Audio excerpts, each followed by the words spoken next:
The book that helped me the most was called The Miracle Morning by Hal Elrod. Mhm. At the time, I was so just like stressed and wanting a change that I was willing to, I'll just give it a try, whatever. And it was amazing. The biggest thing was to just get up earlier because you control the time in the morning, right? No one controls that but you and your alarm clock and whether or not you're going to win that battle with your alarm clock. And so then that's where you can then be intentional with how I'm going to spend that time. And it's just like with your money, trying to invest it and compound it. You want to do the same thing with the stuff in the morning. It's you want to then invest that into learning whatever it is you're going to learn to free up more time in the future, whether that's how to Mhm. invest in Mhm. real estate or whether that's some new skill for a business or a new career or Mhm. whatever it is that you maybe it's just investing the time to figure out what that thing is, right? What is the direction I need to do? You can learn anything in the world in books, but you got to have the time to read the books. So that was the one book that unlocked all the time where I could read all the other books and then learn how to do the things that I wanted to do. Are you a hardworking dad, juggling family responsibilities while dreaming of building wealth through real estate? Welcome to the Invested Fathers Podcast, where we explore how to balance investing and fatherhood. I'm your host, Kenny Johnson, founder of East West Capital. Over the past 5 years, I've been buying real estate to free up my time and secure my family's future. Now I'm here to help you do the same. Join me as we navigate the real estate world together, building wealth and strengthening our families. As my grandma always said, East West, home's best. Cory Harelson, buddy, welcome to the show, Invested Fathers. How are you? Doing awesome. Really excited to be here, Kenny. Thanks for having me. Cory, I know you're into mobile home parks. You've been in real estate for a while. How long have you been doing this? Since 2016, I bought my first mobile home park. Okay, excellent. Let's just go ahead and dive right into that. What got you into buying mobile home parks? Yeah, if you had asked me 11 years ago if I was going to be a mobile home park investor, I would have looked at you cross-eyed and not known what the heck you were talking about. Back in 2015, I was working as a structural engineer, which was my career before real estate. I had gotten to a point in my career where I was pulling 60 to 80-hour weeks. It was really stressful. It was project-based stuff. We're doing big buildings on college campuses and hospital towers. Wow. And I had my first kid, Max, in 2014. So he was about a year old at this point, and I was just feeling like I was missing seeing. I was never there. I was always Mhm. working. And Mhm. there was one particular week, it was a week straight, where I literally didn't see him awake. I went to work every morning before he woke up, and when I came home at night, he was already asleep. And then I would just wake up again the next day and do it again. It was this really big push. And it was then about a week of that. It was on Sunday, I think maybe around 5. And I was like, screw this. I'm going to go home and at least give my kid a bath and put him to bed. And so I go to take him away from my wife when I get home. And he looks at me like he doesn't even know me. He is total stranger danger, clawing to get back at mom, screaming, crying. It was awful. And it broke my heart. And at the Mhm. time I was 34, 35 and I knew nothing about real estate, nothing about investing. I didn't know any. I just at that moment I made up my mind. I've got this. I can't do this till I'm 65, and I can't live like this. And so I started looking for something different. And then somebody gave me that Rich Dad Poor Dad book that seems like got everybody into real estate. And so I read that, and my mind exploded. Like assets that pay you. Oh my, you don't have. You can divorce your time from your money. Like what? Why did I have to read this in a book? It's not that complicated, but yeah, so that's what really sparked my wanting to go into real estate. And then my wife and I decided, okay, we're going to do this. So we were looking for a duplex, threeplex, fourplex, which is a much more conventional type of Mhm. investment. And I was an engineer though, so I wasn't going to just go buy something. So I built a spreadsheet to analyze everything. And I'm looking at a bunch of deals and the numbers just even back then, the price to rent ratios and everything, like the price you had to pay for something versus the rent it was going to bring in were not great. And so I was kind of getting discouraged. And I actually stumbled across a mobile home park that was listed on Craigslist of all places, a little 9 lot thing right down the road from my house. And I punched that in my spreadsheet. The numbers looked way better. And so then we ended up going down this rabbit hole. I actually took a buddy, the only person in the world I knew who invested in real estate, my buddy Matt. I took him out for a beer and said, Matt, I'm thinking of doing something crazy and I need you to talk me out of it. And I was like, I'm thinking of buying a mobile home park. And he goes, no, these things, I know guys who do that. They're cash cows. So then we dove in. That's how I got into the mobile home park stuff. This is such a great story because we started with young Cory, 60, 80 hours a week, doing what you're supposed to do in your mind of just grinding. Have a wife, now you have a kid, and you're seeing this huge problem, and you're just like, and that I'd say last straw moment of your kid looking at you like you are stranger danger just was like, something has to change. And then it was a series of the book, education, Right. Yeah, there but were some squirrely things in there, right? Like I was looking at, do I do a different career before I knew about the investing thing? It was like, is there another career that would be better? I was looking at all kinds of other things, Right. but yeah. I think if I could dive a little deeper into, you talked about taking your friend Matt to get a drink and hey, talk me out of this. Because I experienced that same thing where I was looking for something different. Real estate looked like a potential option, but I just needed a little like nudge or maybe some affirmation from somebody. But at the end of the day, it was like, okay, I'm going to take action and do this thing. Was that like when you left that bar or whatever it was, when you were like, I am going to do this? How did that feel? Or was there like a moment where you were like, I'm moving forward. Like, this is it. I'm deciding. After those beers, it was like, okay, it was absolutely like, I'm doing this. And my friend was a real estate agent. So he's like, oh, I'll help you. We'll find one. So he helped me find an off-market one. We sent a bunch of letters. We didn't buy the one on Craigslist. We sent a bunch of letters out. And at the time they weren't as popular as they are today. So we got a whole bunch of responses and pretty much laid them out on the table and was like, take that one. It was pretty exhilarating and scary at the same time. It was like half of me is, what the heck am I doing? And the other half was like, yeah, let's go. I remember when we've closed on it, I had this vision in my head, like all the tenants, literally all of them are just going to decide not to pay rent. And then the first month, the rent came in, we paid the bills and there was money left over. And it was like, oh, this is really cool. Yeah, no, that's great. Let me go back a few years. You mentioned mobile home parks is when all that started. I know there was years before that with starting a family. Before even that, growing up in your household, we're going to talk about dads. We're going to basically shift the show here from like business Cory to home life Cory here. What did it look like growing up? What was your picture in your mind of what a dad was from your household? Yeah. So my dad, he was a respiratory therapist and he ended up running the respiratory therapy department at a hospital. He met my mom there. My mom was an emergency room nurse. And so that's how they met. So and then he ended up breaking off and starting his own business. So he was an entrepreneur, but he was always there. Like, I don't remember him ever having that time struggle thing. I always felt like he was always around. I don't feel like he was gone all the time. But the interesting thing was even though he broke off and started his own business, both of my parents seemed to always encourage us to want to take the safe route, go to college, get a job. Like, I don't feel like there was a push towards trying to be an entrepreneur. Anytime I felt like I would try to steer off that path a little bit, they would be like, what are you doing? Like, you have this great job. It was funny that way, but no, he was great. He was great and still is. And for me and my brother, we took family trips all the time in the summer and did all the sports and played baseball with him in the front yard and all the things. So yeah, he's awesome. No, that's great. Obviously you were a structural engineer man for a while and working 60 to 80 hours a week. So you had an inner drive in you. It just sounds like, yeah, maybe that entrepreneurial trading hours for dollars, something was unsettled there. And obviously it came out when your son was born. How many kids? Do you have 2 kids now? 2 kids. Yeah. Max and Marcus. They're 10 and 6 right now. Excellent. Okay. So let's move then to, we have a little better understanding of what it was like at home. Now as a dad, you've decided, I don't want to be the dad that's always gone. I want to be more available. Mobile home parks. Hey, this could be my ticket out of some strapping of time.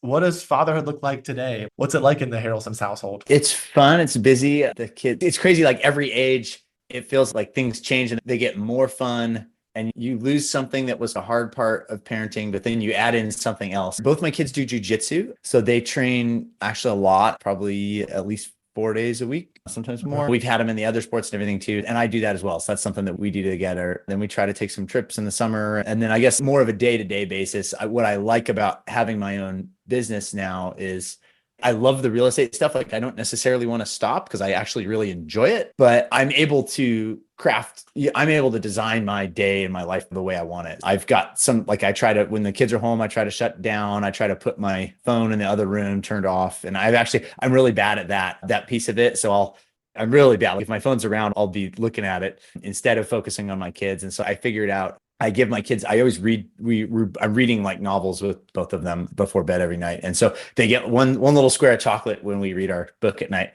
But if they catch dad on the phone after 7, if they catch dad looking at the phone, they get extra chocolate. So I turn my kids into the phone police to hold me accountable to turning the phone off and being present. So there's one thing that at least for me works well. Man, what a nugget of wisdom here. I hope all the dads heard that. Cory's you're incentivizing your children to help you stay accountable with this. Yeah. I love that. But then they start to get tricky and they're like, hey, dad, and they'll ask me something like, can you go and ask Google? They'll try to trick me into picking up my phone. But yeah, it's pretty good. So that shows your value of really giving them attention, which is something I feel like is a hot topic with my guests. Is like, how are we, number one, perceived because our kids are watching us all the time. And then number two, like being intentional Mm. and undistracted. That's a really cool life hack. I appreciate you sharing that. You Yeah. mentioned some of the earlier, did you want to add to that? I'm sorry. No, I guess I was just gonna say it's tough because we're all like, I have a tendency to make myself busy. You know what I mean? So I will take off more and try to grow the business and doing all this stuff. And so but then I have to remember, like, the whole point was to have more time with my kids. Trying to just force the business stuff to fit where it needs to fit isn't easy to do, but this is all we got. We only got one shot, and the kids are growing up crazy fast. They're going to be teenagers. I'm going to blink once, they're going to be teenagers. I'm going to blink twice, and they're going to be gone. Yeah. Yeah, let's stay there for a little bit because I feel like that's another hot topic is that work-life balance. And we have some dads I know are working 40 hours a week, at least. They're trying to build their business. They're not necessarily entrepreneurial in light of I want to be a self-employed type of person with my own business, which I think is completely fine. But there's maybe that struggle of maybe gaining some freedom, like making those decisions to prioritize things outside of the business. Give me some things. Actually, I think what would be helpful is if you could share maybe one of the lowest spots, like as you've started the mobile home park business, you're growing the business. There's seasons of, hey, we got to get this thing going. And there's seasons of, hey, we're going to play a little more, do some jujitsu, whatever it is. Share with us maybe some stories or an aha moment of, I realized when I did this, it really freed up more time or allowed me to be less stressed or strapped to growing the business. Yeah. The whole thing is really about was originally at least about freeing up time. So the biggest thing that helped me there, because I was working so much, and then I didn't want to just say, I'm going to grind for 5 years and then hang out with my kid. So it's like, how do I even fit in enough time to learn how to do this? So the book that helped me the most there was called The Miracle Morning by Hal Elrod. And it was like but at the time I was so just like stressed and like wanting a change that I was willing to, I'll just give it a try, whatever. And it was amazing. The biggest thing was to just get up earlier, because you control the time in the morning, right? No one controls that but you and your alarm clock, and whether or not you're going to win that battle with your alarm clock. And so if you get up early, whatever time you need to normally be getting up, instead of just getting up just in time to get in the shower and rush into the day, and now you're at work and you rush and you come home and now you've got a little family time. If you get up early, you actually control that time. No one can take that away. And so then that's where you can then be intentional with how I'm going to spend that time. And it's just like with your money, trying to invest it and compound it. You want to do the same thing with the stuff in the morning. You want to then invest that into learning whatever it is you're going to learn to free up more time in the future, whether that's how to invest in real estate, or whether that's some new skill for a business or a new career, or whatever it is that maybe it's just investing the time to figure out what that thing is, right? What is the direction I need to do? You can learn anything in the world in books, but you got to have the time to read the books. So that was the one book that like unlocked all the time where I could read all the other books and then learn how to do the things that I wanted to do. Oh, that's awesome. It just out of curiosity, I always love asking this question. Your morning routine, you have the time, like there's no distractions. Walk us through a normal Cory morning, if you don't mind.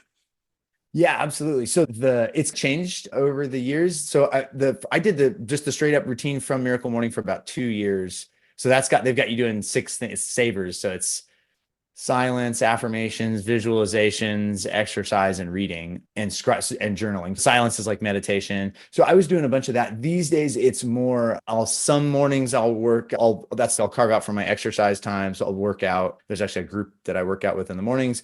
And then when I'm not doing that, I'll try to block out an hour and just read. So that's my kind of nonfiction, like reading some book to try to learn some new skill or something I need to improve at. So that's my reading time.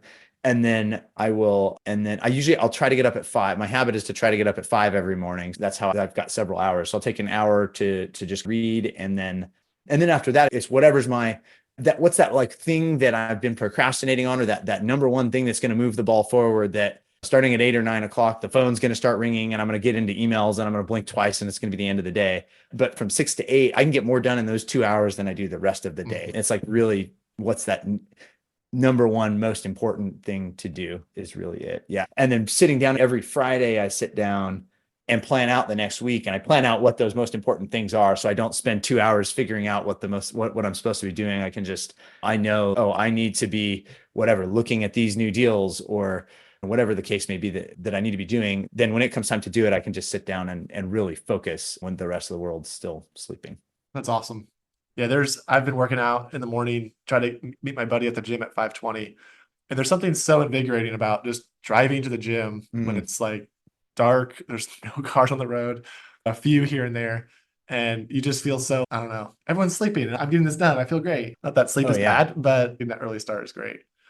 You mentioned traits, maybe that you were learning from this miracle morning and the things you're developing now, I feel like are huge as a dad to, we mentioned like things that you remember your dad playing with you, telling you to work hard, go get your degree. There's things that he valued, that he instilled in you.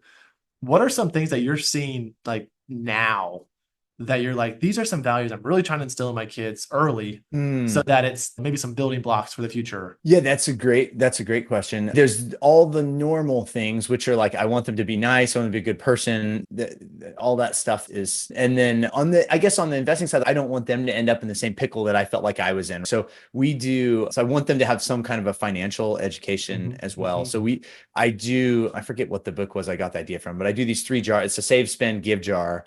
And so I pay them $1 a week. They have a $1 a week allowance and they have to put half of it. The save jar is basically their investing jar. They're never in their lifetime allowed to take the money out of that jar. And they have to put half the money they get in. Because I figure like, man, if you just save half, if you just teach them like, just save half and invest it, like you'll be set before you know it. So they have to put half in there, a little bit in the give jar to do something nice for somebody else, and then the spend jar, which they can use for whatever they want. And then I pay them interest on what's in the save jar. So I pay them. So then, and interest, so any money they get, if they work, if they go do a chore or something for extra money, they have to put half in the save jar, but the interest, they can do whatever they want. That one can go all in the spend jar, or they usually will do some give jar too, and they'll do something nice with that.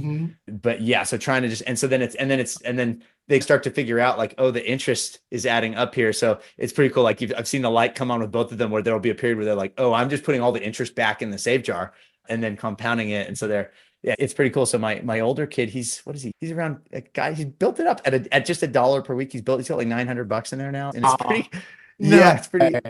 it's pretty good. I pay him 1% per week, which is better than they'll get in real life in just about anything. But because I want the concept to sink in. But yeah, so that's pretty cool. So I'm trying to make them a little smart. Like I don't want them to have to wait till they're 35 years old to figure that out, like I did. So, and $900.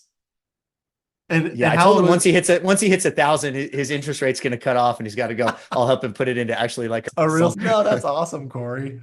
No, that's great. I love that. Great answer. Let's go to, traits. Hey, I like this question. What's one of the best parts about being a dad right now? Tell me a story of rather a time where you maybe just had a warm and fuzzy inside, or like you mentioned, an aha moment of them understanding like financial stuff, but give me something that's happened recently that you can say like this, or not even recently. What's one of the best parts about being a dad? One of the best parts, the cool thing about being a dad, it's different in every phase, but right now, my kids still think I'm cool. They're still confused and think I'm cool. At some point, they're going to get to a teenager and they're going to become teenagers and figure out the truth. But they still think dad's cool. They're still excited to tell me things about their day. And like my younger one still wants me to sing to him before bed and all this stuff. And then I guess the other thing I would say too is it's really cool. It's amazing how fast they learn things. Like it just blows your mind. Like they're like in the jujitsu stuff that they just started, and then it's size wise, I'm bigger than them. But if we were the equal size, they could kick my butt, man. They're really good. And so it's just fun seeing just 2 weeks ago, they couldn't do that. And now they can. They learn things so fast. They've been doing like jujitsu tournaments and stuff lately. And it's, oh, my kids are good. Like, this is fun. It's stressful, but it's fun. Yeah. And then, we go mountain biking. Yeah. My older kid can go on like full on mountain bike rides with me now, like rocky trails, pedal up 1,000 feet and ride down, and like real rides. And just a couple years ago, he was scared to go down a little 10-foot hill. So it's just so cool how much how you can like see the change. It happens so fast. Yeah. You made me think about something. One of the things another common theme I know that comes up a lot with dadding, I want to be able to connect with my kids or open up a space where they can talk to me. And of course, the age group is key there because you got your 6-year-old. Is that the younger one? Yeah, 10 and 6. Yeah. That's So like, the younger one's 6. Yeah. he wants you to sing to him. He thinks you're the coolest person in the world. They want to like And he's give always you trying to trick me, always trying to trick me. so he probably loves that. And then as they get older, there will be maybe some distance, but not necessarily has to be, just it looks different. What are some Right. ways that you've seen in their current ages a space where they can really have like a connection with you? Have you seen that? Maybe bike riding or like you joining this jujitsu class? Has there been a story that you felt has been a success and wow, because I did this thing, we're just really growing so much closer together? Yeah, the jujitsu is really it.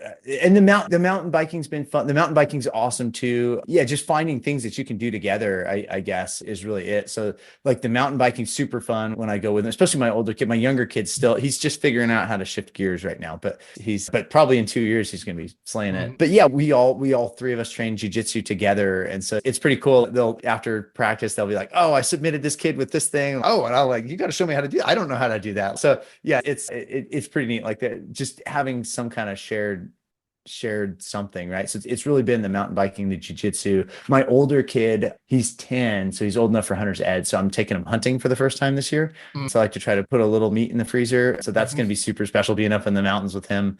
So that's in about a month. So haven't done that yet, but really looking forward to that. Yeah. That's awesome. I was never a hunter, but I feel like those that are doing like mountain biking, jujitsu, hunting, like all those things sound like just formidable memories and like moments that they're going to remember forever. And just let me shift it a little bit with you have your experience with your kids. And I'm sure you've talked with neighbors or other jujitsu parents or maybe other like real estate people on how they are also maybe handling fatherhood here and there. Have you noticed anything that you feel like is a big problem with like your specific community, like people that you've talked with that you're like, man, I see this problem over and over, and I wish that dads could lean into this specific thing that would help our nation and our communities? Yeah. So I would say there is. I'm in a group called my workout group's called F. It's like free. They meet in the parks and stuff. I don't know if you've heard of them. Okay. Yeah. So awesome. So I'm in F3. My name's Double Wide in F3. You get a fun nickname, but it's a lot of, there's people of all, it's like men of all ages, but it's a lot of men in their 40s. And so it's a lot of people, at least in mine. So it's a lot of other dads. And so we talk a lot in that. And it seems like one of the big things is, I would say, like male loneliness almost. Like a lot of people who come in there, they're just like, they when they're young, they're in college in their 20s, they've got their buddies, and then everybody goes off their own ways, and you've got your family and your job and your wife and everything else, and that stuff's all good, but you don't have, a lot of people lose touch with other fathers to connect with. So I'm really fortunate. Our neighborhood's it's a cool neighborhood. Like the kids bike everywhere and it's pretty neat. And so a lot of the dads get together. So there's some dad group stuff, but it does seem like you have to be a little bit intentional about finding like other adult, like people that are in your same stage of life to meet, because it's all my other friends from when I was younger. We still stay in touch, but we've all scattered. And it's really, you don't have that natural, like as much of that natural, like mingling thing where you can actually like meet other people, I would say. So that would be it. Like kind of the nail on, like a lot of people, when they come into the F3, there's, oh, this is amazing. There's like other people like that are in the same boat that I'm in, and I can actually talk about stuff. Yeah. No, I totally agree. I feel like you go, even jujitsu, like my son did karate, and you see all the parents, they're all sitting there, they're on their phones. And there's just this disconnect of, hey, you're a dad, I'm a dad. Let's talk a little bit. How you doing? And tell me about your business and what are your kids into? And if you're not really being intentional with those types of conversations, you can go to the job, come home, take care of your kids, and like you said, you go to the karate thing, but you're just on your phone your whole time and you're not actually talking to anybody. And yeah, I think that's the thing that not necessarily like missing for everybody, but it's not. When I went to college, you throw a whole bunch of people who don't know each other into the room, like you're going to just meet and make friends, and you don't have that same kind of a mechanism. So you have to be intentional, I feel like, about just finding a group of peers that you can hang out with and talk to. Yeah. No, that's great. I think that's part of who we are. I believe that God made us designed to connect with people. We're not just individual silos that have your own job and your own family, and that's it. And that's your mission, is just take care of you in this little group here. It takes a village to raise a child. And I love that. Like, it sounds like the neighborhood has some I don't know, they have some buddies in the neighborhood. Do you guys have some Yeah, it's a neighborhood cool. meetups? I love our neighborhood. Yeah, it's awesome. It's an older. It's like the historic neighborhoods, which just means all the houses are old. But there's no sidewalks or any. There's not really like sidewalks even. So Mhm, everybody's just out in the street, like mhm. biking and jogging and running, and the kids are. So yeah, it's a cool group out there for sure, and it just helps to have other people to talk to where you're like, oh, you're going through that too. Okay, I'm not weird. I'm not like Mhm, failing mhm, here. This is a mhm. normal thing. Okay, how did you handle that? Helpful. And I know working 60 to 80 hours a week, like there's not even an option to like get to know your neighbors. Oh, That's been one of my like you can't aha. even do your laundry. Like No, it's insane. it was rough. Yeah. That's been an aha moment as I've started investing is I'm now understanding like the needs in my neighborhood and like just being out with my kids, like you see people and it doesn't take long for someone to be like, hey, we're struggling with this, or man, this has been hard. And then just being an audience and obviously helping where you can, but sometimes just listening to people, you're making friends and you're making an impact in so many more people. And I love that my kids are usually with me when we're doing that because they can see, hey, life isn't all about just like video games and your own books and like school. Like we're here to be connected with people. I love that Yeah. you have that kind of Put the neighborhood. screen down and go make friends. Yes, exactly. It's so funny. My older one, he's like he's obedient. He does exactly what you tell him. Like he's everything like the stereotypical Mhm, good kid, mhm, but he's really shy. And it's so funny how different they are because he's not like really into screens. He's really into books. He'll just sit there and read a book all day. You want your kids to read a lot, but it's a point where you got to almost tell them, put down the book and go play, please. Whereas the younger kid, is difficult. He doesn't really listen, but right. he just goes and makes friends immediately. Like he just randomly talks to strangers, just like wherever he goes. It will be like my older kid. They had like class picnic. So this was it last year. So he's in fourth grade and my younger kid was in kindergarten. My older kid, he's got his like two or three really good friends and they're just off over to the side. And then my younger kid, who's the kindergartner, makes friends with the entire rest of his class. And it's just over there, like hanging out with everybody, high-fiving people, cracking jokes. So it's pretty funny how, I don't know, how different two kids Mhm, from the same parents mhm. growing up in the same house can be. So No, that's pretty much our family as well. My daughter is the destructive rule breaker, runs into the street, grabs the knives, grabs the scissors, squeezes all the toothpaste out of just everything you could think of that like you could do wrong. She's like pushing that envelope very much. And my other son, who's older, is the policeman who's constantly pulling her in line. Daphne took this candy thing she wasn't supposed to. We get it. Cory, I want to just leave the last minute here. Final takeaway for dads. And just how can you've got so much personality and some really cool stories of what you're doing. I want my audience to be able to follow you on your endeavors with mobile home parks, as well as just ways we can keep being better dads. Let's start with, if you could just leave a final token of advice or words that you could leave to our dads. yeah, I would say you've only got one shot, so don't waste it. Even if you can just break away a little bit of time and say, this time I'm going to defend it and I'm going to, whatever it is, read to my kids, take them to the park, break out some time for that because they grow up there. I'm discovering they grow up really, everybody says this, but you don't like, still will shock you how Mhm. fast it goes. And then you don't get that time back. Don't wait. There's some stuff where invest for the future and all that stuff is great. And I'm into real estate investing and all of that, but there's got to be a little bit of, you need to spend some time on the now, like investing time with your kids. So yeah, block out some time and doesn't matter what it is. Go for a bike ride, go to the park, read a book. That would be my nugget of the thing I've learned, at least that someone could have told me out of the gate Yeah. that I've figured out. Yeah. And then what's the best way for us to follow what you're doing? Yeah, so I'm really active on LinkedIn, so you can follow me there. I post pretty much every day about all kinds of mobile home park stuff and family stuff too. And then I do have, if someone's interested in mobile home park investing, I've also got a free PDF. It's at passivemhp.com about passively investing in mobile home parks to try to generate passive income and free up your time. So Perfect. Love it. Thanks for that resource. I'll put that in the notes. And Cory, thanks for your time today, man. Best of luck with the kids and be careful with those jujitsu moves. Just be strong, buddy. thanks, Kenny. This has been fun. Thank you for listening to this episode of the Invested Fathers podcast. If you liked this episode, we would love for you to click subscribe and leave us a 5-star review. We appreciate all of your hard work as a father and look forward to our next episode together.